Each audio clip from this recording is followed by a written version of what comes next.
Сәлеметсіздер. Сәйкестендіргіш жасау сабағымызды жалғастырамыз. Біз алдында жасап, осындай формаға келеміз. Енді біз салыстырып көрейік. Қарайтын болсақ, негізі батырмаларымыз, мына текстті editіміз ұқсайды. Енді мына астындағы мына тазалау деген. Яғни мынараға жазу жазып, мынаны басатын болсаңыз тазалайды. Бұл тек қана бұны ғана емес, мына сәйкестендірген мазмұнды бірге тазалайды. Одан кейін мынарадағы мына әріп санын көрсететін. Мына жерде қанша әріп жаздыңыз, соның санын көрсетіп тұрады. Содан кейін ең көп болғанда 5000 әріпке дейін жазыласыз. Енді біз осыны жасап көрейік. Ол үшін біз енді бүгін жаңа білім үйренеміз. Яғни мына текст edit'тің үстінде, мынау текст edit'тің үстінде тұр. Біз енді бұның үстіне қазіргі жағдайда жаза алмаймыз. Сондықтан орналасу жаңа canvas деген орналасу түрін үйренетін боламыз. Онда canvas деген қалай деген кезде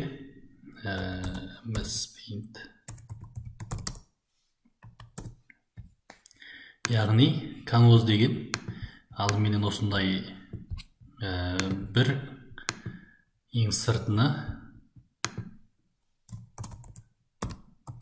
canvas деген layout болады. Сосын осының ішіне жазған control'ларда, яғни мынау текст edit болса, осының ішінде жазған control'ларда орын арқылы белгілейді. Яғни мынаның орнын мен егер сол жағында, сосын үстінде десем, онда үстіне қарай кетеді. Қайтадан кішірек қылайын. Мысалы, мынаның орнын солға және үстіне десем, осылай орналастыруға болады. Және де бұдан басқа да бірнешеуін орналастыруға болады. Мен тағы біреу сызып, мысалы, осының да орнын сол жақ үстіне де орналастыруға болады осы сияқты. Яғни, бұнда бірнеше контролдарды өзара орын арқылы белгілеуге болады. Сосын осының z индекс, яғни HTML-де position теңшегеннен кейін оғанда right left деп беріп, сосын z индекс берген секілді, бұда да ұқсайды.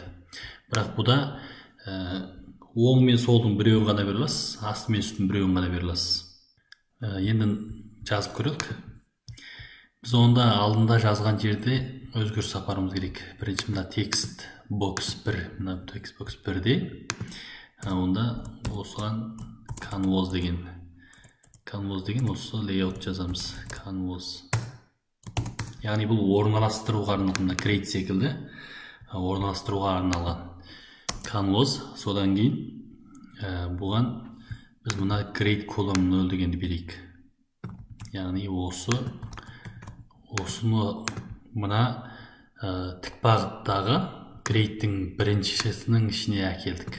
Енді бар осының ішіне мына жаңа текст edit'імізді әкелеміз. Текст edit'імізді әкелдік. Әкелсек текст edit міне тұр. Canvas мына сыртында тұр. Талдайтын болсаңыз, сыртында тұр. Ал текст edit'іміз ішінде кішкене болып тұр. Енді оны әзір дұрыстаймыз. Біз енді мынаны әкеп алдық. Әкеп алғаннан кейін бұған бір ат беріп қоялық. Атты біз name деп береміз. Онда canvas сосын src деп қояйық. Бұл енді мына текст src дегеннің ішінде болған соң, енді мынаның атын бірінші әрімін кішкене жазалық. Canvas src. Одан кейін біз жаңа айтып өттік. Орын арқылы белгілейміз деп. Онда мынараға canvas деп жазсаңыз, сосын нүкте қойғаннан кейін бізге шығарады, яғни жоғары жағында аралық 0 болсын. Сосын жоғары жағымен болған аралығы 0. Одан кейін canvas мынаны сәл жаздық. Сол жағымен болған аралығы 0 жасасақ, бұл мынаған жақындайды. Яғни жоғары мен сол жағында жабысып тұрады. Аралықта 0 болады. Енді біз көрейік. Енді мынау қазір канвозға жақындап тұр. Бірақ біз мына текстті editқа маржин бергеннен кейін бұнда мына жақтағы аралық қалып тұр. Онда біз оны дұрысталық. Оны қалай дұрыстаймыз дегенде, бірінші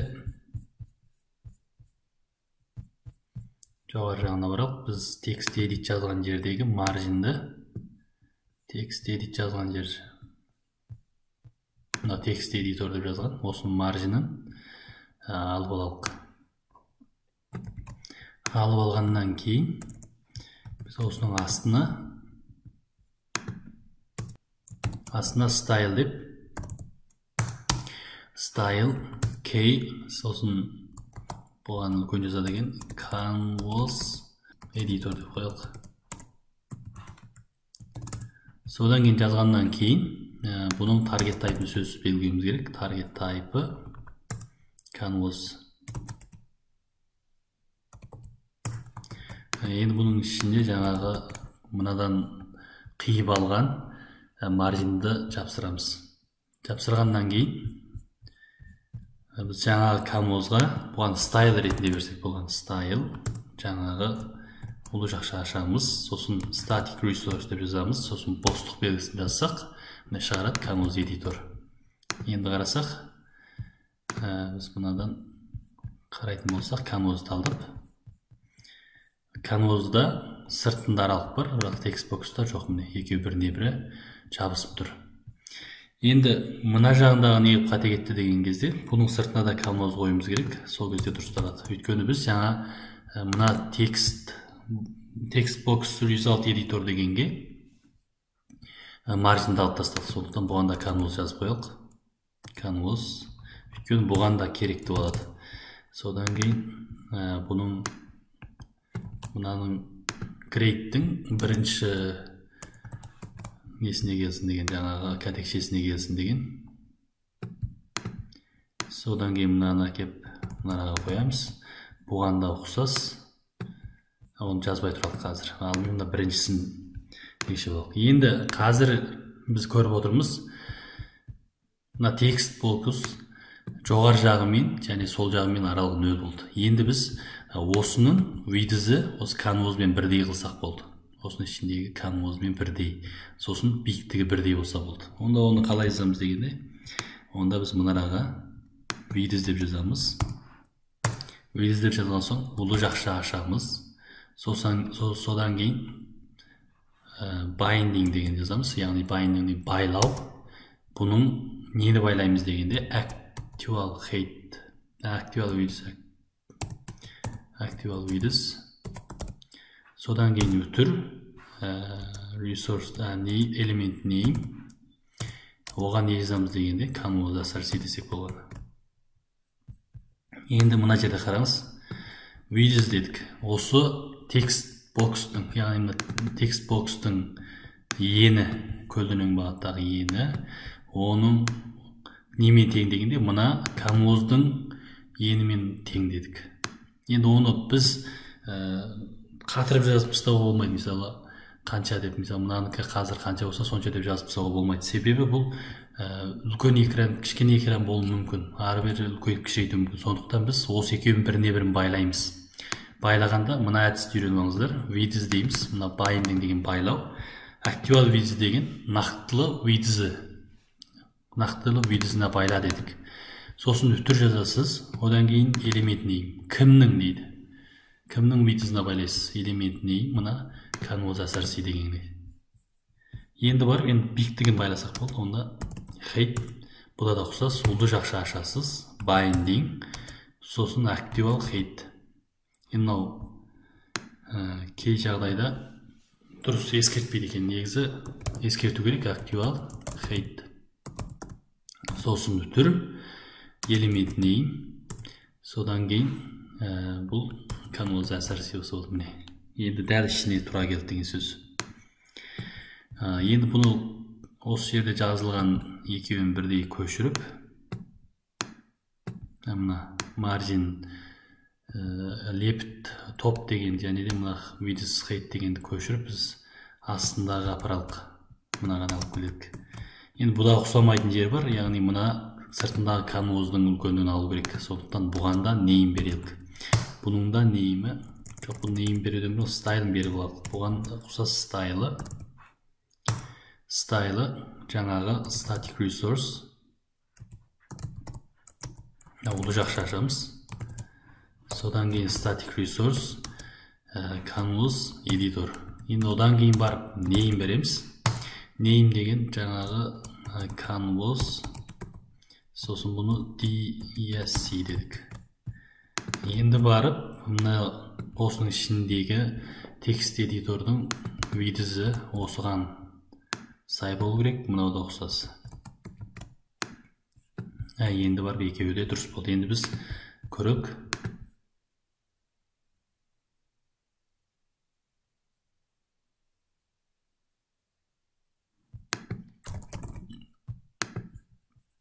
Мінекей бұрынғымен ұқсас. Енді барып біз осының ішінде тағы да бір элемент, яғни control жазуға болады. Мына бірінші canvas src деген ішіне келеміз, сосын барып button деп жазылық. Бір батырма жазылық. Содан кейін батырманың контенті, яғни ішіндегі мазмұны біз X деп жаза салалық. Енді өшіру несіне ұқсайды, жаңағы белгіге ұқсайды. Содан кейін қарасақ, бұл мына жақта тұр. Енді бұған орын белгілейміз. Canvas, сосын бұл астың жағымен аралығы 0, және де сол жағымен аралығы 0 болу керек. 0 және де canvas астың жағымен аралығы 0. Қарасақ, міне мына араға кеп алды. Бірақ бұл қозғалып көрейік.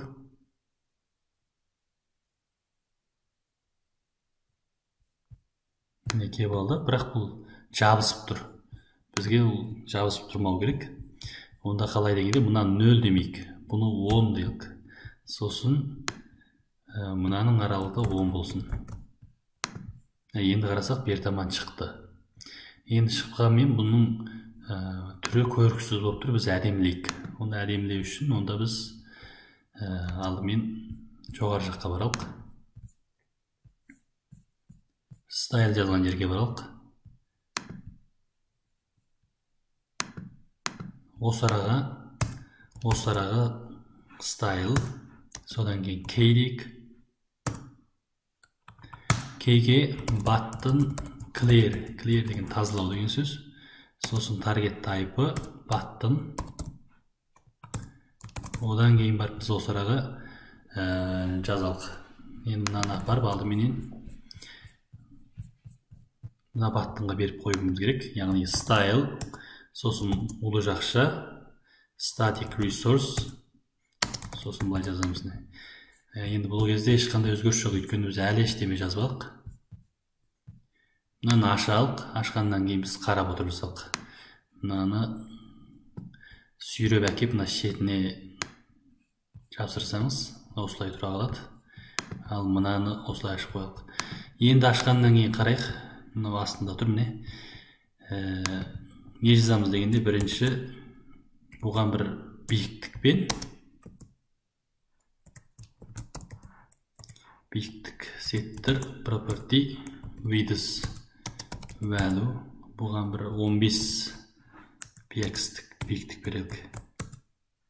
Сосын setter property height, ені екен жаңағы, одан кейін 15 px видіз берейік. Бірақ ішіндегі әріп көрінбей қалды. Онда ол не дегенде, оның жаңағы фонт сайзы үлкен болып кеткен болу керек. Онда оны кішірейтейік, value, оның фонт сайзы 15 дейік. 15-тен де кіші екен, 10 десекші. Міне шығып отыр. Одан да кішкене болса көрінбей кетеді, сондықтан бұл да 15 болып тұра берсін.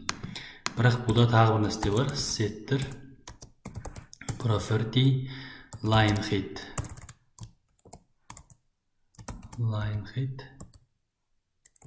Жоқ екен, font size. Онда padding беріліп қалған болу керек. Мысалы 0 десек. одан да емес. Онда біз алдымен мынаны 20 деп тұралық, содан кейін артынан тексеріп аламыз. 20 деп тұралық, мына әзір көзге көрініп тұр. Енді бұған біз background беруіміз керек. Setter property background. Өйткені мынаның арт жағы ақ, мынау ақ түске керек. Өйткені біз мынаған қарайтын болсақ, міне арт жағындағысы ақ, сосын бұл домалақ. Онда біз бұны радиус бере алмаймыз. Біз бұған радиус бере алмаймыз қазіргі жағдайда. Енді алдындағы өтілген бойынша бұның темплейтін өзгертуіміз керек. Осы батырманы талдаймыз. Сосын тінтөрдің оң жағын басамыз. Басқаннан кейін мынарада edit template деген бар. Сосын edit copy дегенді басамыз. Одан кейін мынарадағы бір дегенді clear деп өзгертейік. Сосын OK десек, осы батырманың әуелгі өзінің темплейтін көрсетеді. Онда осы темплейтін ішінде біз мыналарды өшіріп тастайтынбыз. Осыларды өшіріп тастайтынбыз. Өшіріп тастағаннан кейін енді барып осының ішінде мына жерде border дегені бар, осы темплейтте. Border, соның ішінде radius деп жазатын болсақ, radius десек, соған мән берсек, бұл домаланып отыр. Енді мынаны қайтадан ашып,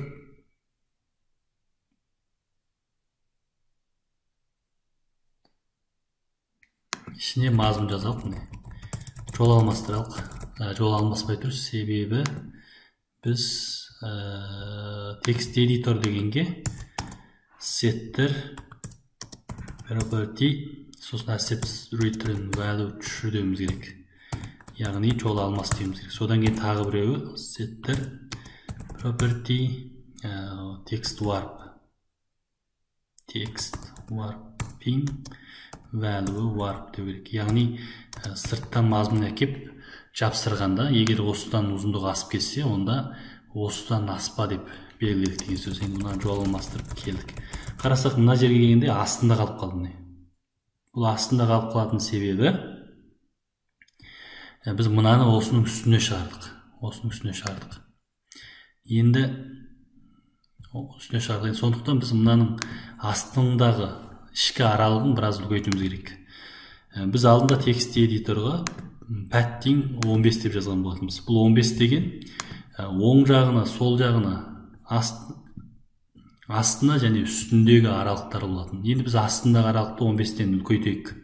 Яғни 30 деп жазып көрейік.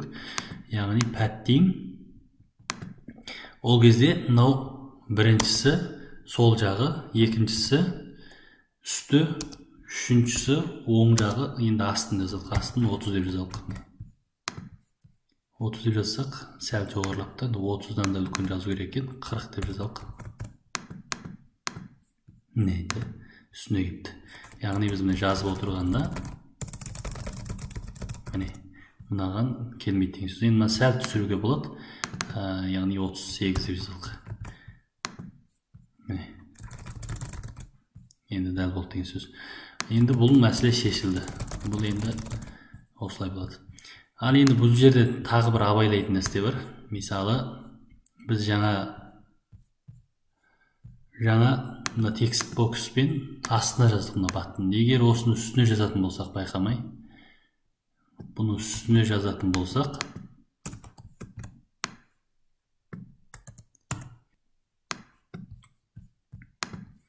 онда көрінбей кетеді. Бұл қайда кетті деген кезде бұл мынау текст edit жауып қалды. Онда оны ол кезде қалай көрсетеміз дегенде бұған z индекс беруге болады. Z индекс, panel z индекс. Бұл әдетте 0 деп тұрады. Біз 1 десек, үстіне көрінеді. Яғни мына екеуінің қабаттасуы да 0. Енді мынаныкі 1 болса, онда бұның үстінде тұрады деген сөз. Сондықтан мына осыны сөзсіз біліп алыңыз. Осы convos еткен кезде z индексті қолдану өте көп кезігеді. Яғни қайсысы ең үстінде болса, соның z индексі жоғары болады. Мынаны 100 деп жазуға да болады. Яғни қазір мынаны 100 деп жазып, мынаны 101 деп жазатын болсақ, тағы да көрінбей қалады астыңғысы. Сосын мынаны 102 дейсіз, қайта көрінеді деген секілді. Яғни z индекс деген осының қабаттасу рет саны. Біз мынаны 1 дейік, мынаны жазбай қойылық. Қазіргі жағдайда. Енді бұны көп жағдайда неге шықпай қалды деп білмей қалмау сақтану үшін осыны біліп алыңыз. Енді барып біз мынаның несін жазалық, жаңағы осыны басылған кездегі. Енді бұны басылған кездегісін жазу үшін алдымен біз мынаған бір name беріп алалық, ат беріп алалық, name button делік, button clear делік. Содан кейін барып біз бұған unclicked беруіміз керек, яғни осы басылған кездегі уақиға. Оны біз мынарадан беретінбіз деп айтқанбыз, мына жерде оны click деп жазуға болады, және де біз осы араға жазуымызға болады. Click деп жазуымызға болады, click. Содан кейін атын жазамыз. Атын button clear. Бұның енді жазу формасы button clear. Сосын астыңғы сызық, одан кейін бар click деген осы уақиғаның атын жазамыз. Енді бұл жазу әдісі осы көп жағдайда осындай жазады екен. Яғни мынаның name береді екен, buttonның name'ін, одан кейін бар осы уақиғаның атын жазады екен. Енді бұл түсінікті болу үшін қалай жазсаңыз болады, бірақ осы жазу рет екен. Енді одан кейін бар біз осының үстінде алдап тінтөрдің оң жағын басып F12 десек, осы уақиғаға барады. Яғни бұл уақиғаның ішінде не істейміз дегенде текстті осы батырма басылғанда текст src-дің тексті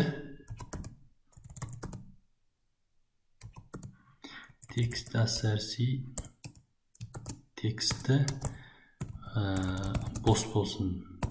Сосын текст dsc-дің тексті бос болсын деп жазсақ та болады. Яғни мынаның ішіндегі мазмұнды өшіре салдық деген сөз. Я болмаса, бұда бір әдіс берген, яғни clear деген, тазалау деген әдісі бар, біз соны пайдалансақ та болады. Екеуі бірдей. Енді мынау жазғанға біраз әдемірек, clear деген, ішін тазалау деген әдісін қолдандық деген сөз. Осы текст src мен текстті dsc-дің. Енді барып жазып көрейік.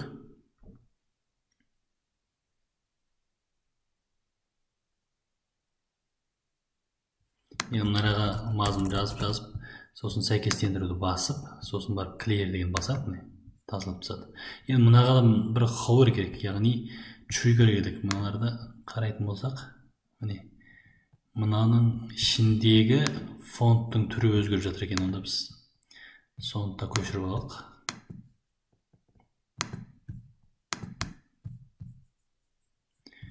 Яғни мынаның hover болған кезде мына color өзгеріп жатыр екен, hover болғанда. Онда бізге де оңай өзгерте салу деген clear button clear, осының ішіне style triggers, сосын оның ішіне trigger деп жазамыз. Содан кейін бұған property is mouse over тінтөр өткен кезде мәні иә болса, яғни ақиқат болса, онда бізге не істе дейміз? Setter property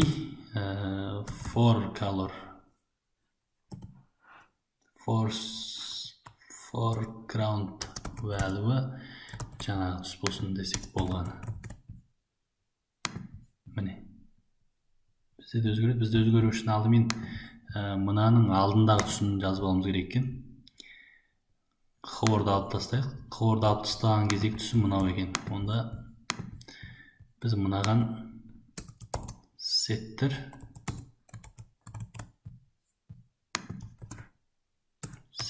property бұның foreground color болсын дедік.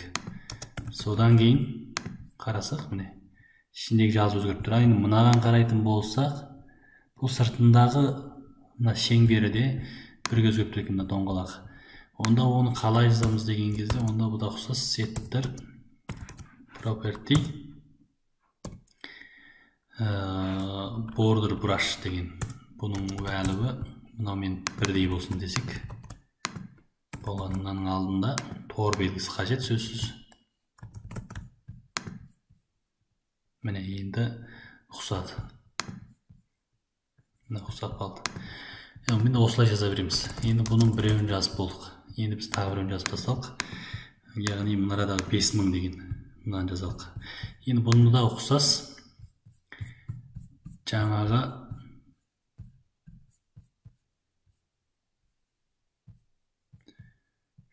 мына текст edit'тің астына я үстіне жазсақ болған. Бұл жерге бұл label деген жазамыз. Label деген бұда да мына toolbox'ның ішінде бар.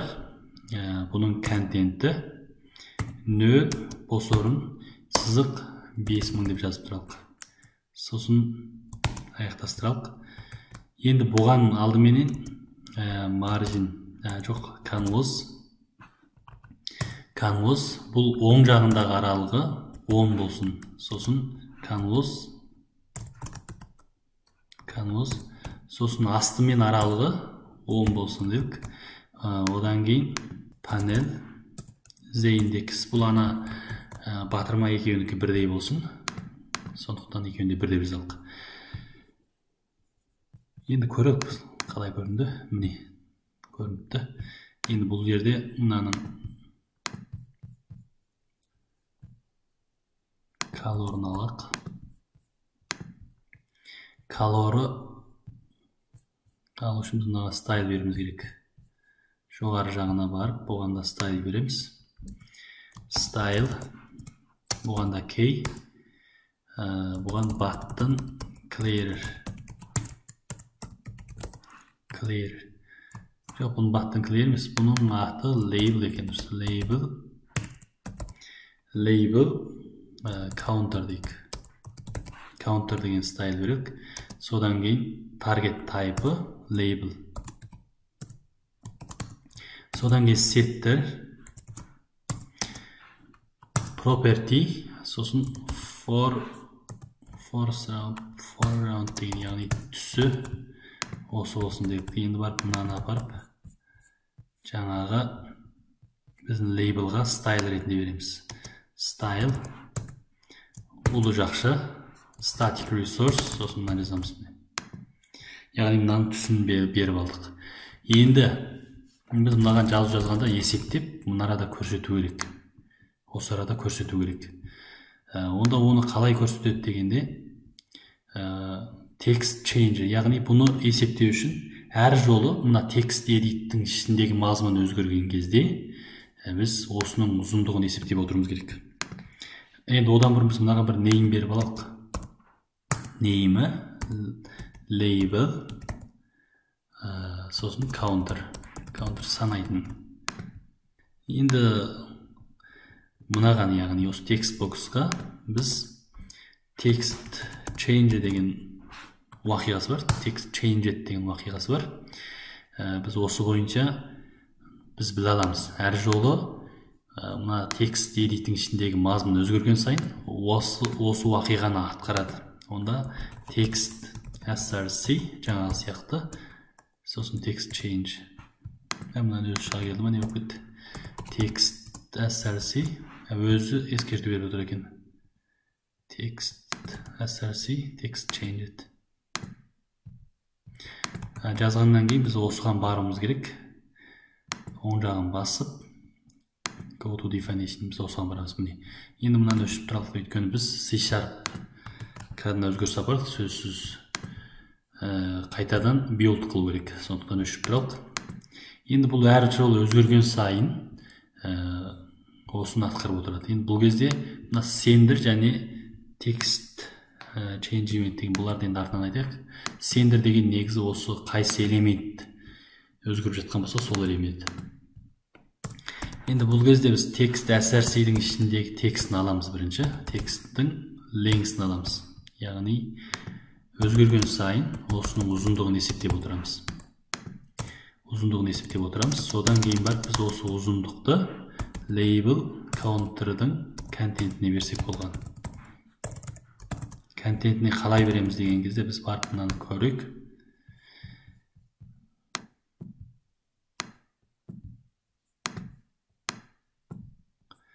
Қайда кетті өзі мына арада.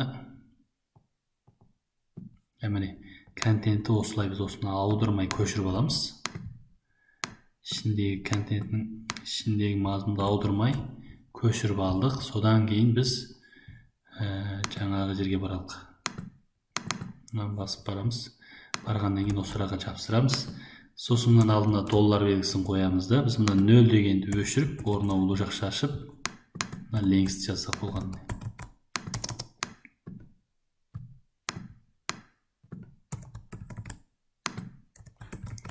Ұлы жақша ашып.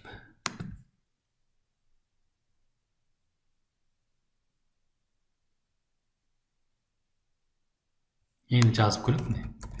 Қарасақ, біз жазған сайын міне өзгеріп отыр. Енді бұл 5000 әріп болған кезде өзгеру керек. Осы мына жаңағы арғатай жаздыртпау керек. Шектеме 5000 әріп деп отырмыз. Ал енді сосын бұл 5000 әріп деген мына жерде де жазылып тұр. Жаңағы жерде де жазылып тұр. Тағы да біз аздан соң осы жерде талдау жасауымыз керек. Яғни ол бірнеше жерде істетіледі.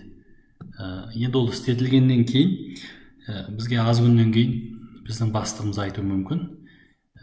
Жаңағы 5000 болмай қойсын, ол 10.000 болсын, не болмаса одан азырақ 2000 әріп болсын деген осы сияқты жағдайлар өзгеруі мүмкін. Сол кезде сіз 2-3 жерден өзгертуден сақтану үшін сіз бұны бір айнымалы қылып алып алуыңыз керек. Яғни біз мұнараға жазып алуымыз керек.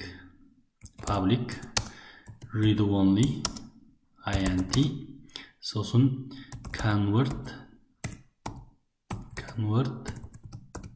max length convert text max length жаздық. Text max length тең 5000 деп жаздық. Яғни мына read only'ді біз айтқанбыз. Бұны енді астында өзгертуге келмейді. Мына жақта астында өзгертуге келмейді. Мына жерде 200 деп өзгертуге келмейді. Себебі біз бұны тек қана басында белгілегеннен кейін қайда болса көрсетсек болғаны. Енді біз оны жазып алғаннан кейін енді мынаны көшірелік.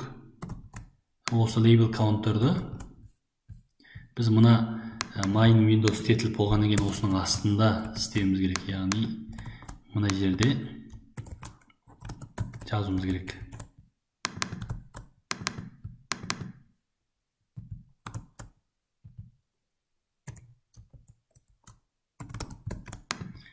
Links бұл кезде 0. Яғни осы main window мынау осының конструкторы, яғни осы window мынау құрылып болғаннан кейін барып біз бірден label counter'дың контентін осыған өзгерте саламыз.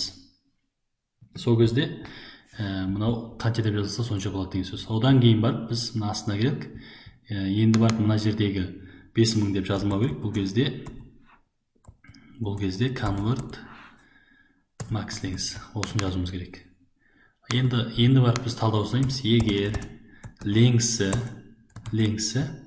осыдан үлкен болып кетсе, мынадан үлкен болып кетсе, онда біз не істейміз деген кезде мынаның ішіндегі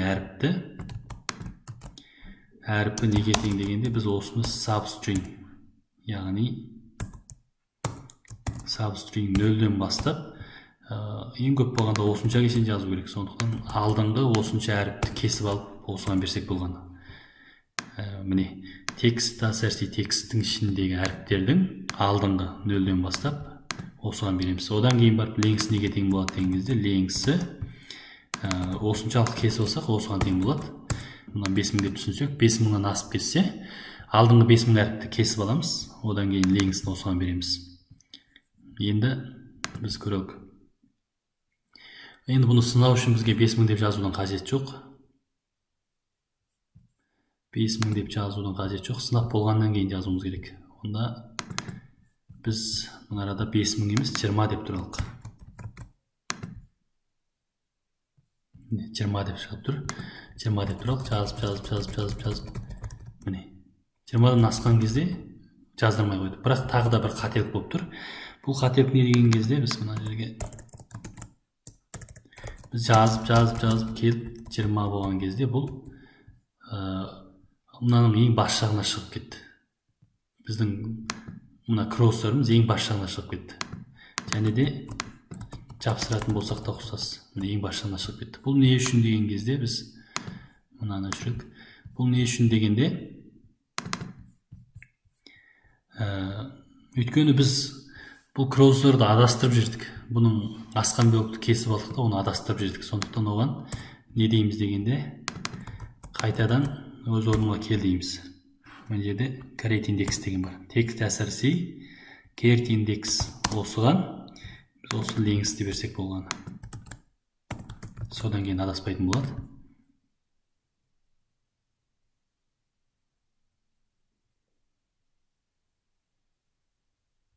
Міне жаздық. Міне енді жазсақ жаздыртпайды. Шектеме 20 әріп. Ал енді бұдан басқа да неше түрлі жазу бар. Яғни көшіріп шаптаған кезде де ұқсас. Шаптадық, міне жаздыртпай қойды. Және де осы арада қатып қалған секілді әсер береді. Бұл енді өте маңызды. Сөзсіз сіз мына кроссер, мына біздің мына жазатын белгінің орнын беруіміз керек. Яғни мына орын қай жерде тұрады. Енді бұл үшін не үшін length тең деген кезде индекске тең болмай не lengthке тең дегенде бір орын алыс тұру керек. Яғни мынау 21-ші орында тұр қазір. Өйткені индекс мынау 21-ші орында тұра керек. Яғни әріп жазатын орын оң жағына тұру керек. Сондықтан сөзсіз lengthке тең болады. Length алынған бір емес, lengthке тең болатын себебі осы. Ал енді мынау да өте маңызды. Біз read only қылып беріп алдық. Сондықтан бұны бір жерден ғана өзгерте саламыз. 5000 деп міне болды. Енді көп ойлап отырған бұл керек. Мына арадағыны өзгертпедік қой деп. Көбіңіз ойлап отырыңыз. Мына жерде біз 5000 деп жазып қойып өзгертпедік қой деген. Енді бұның қазір рол қалмады. Өйткені мына қайтадан құрылғаннан кейін бұны өзгертіп кетеді. Яғни осы ашыла сала біз бұның меншікті мәнін өзгертіп жібердік деген сөз. Міне label counter меншікті мәнін өзгертіп жібердік. Сондықтан мына арадағы жазылған 5000 болсын, 10000 болсын, ешқандай келер кетері жоқ. Енді бұл тек қана қазір біз жазғанда көрініп тұру үшін ғана керек. Сондықтан тұра берсін. Ал нақтылы өзгерту болса, тек біз бір жерден ғана өзгерте аламыз. Енді біз жазып сынап көрейік.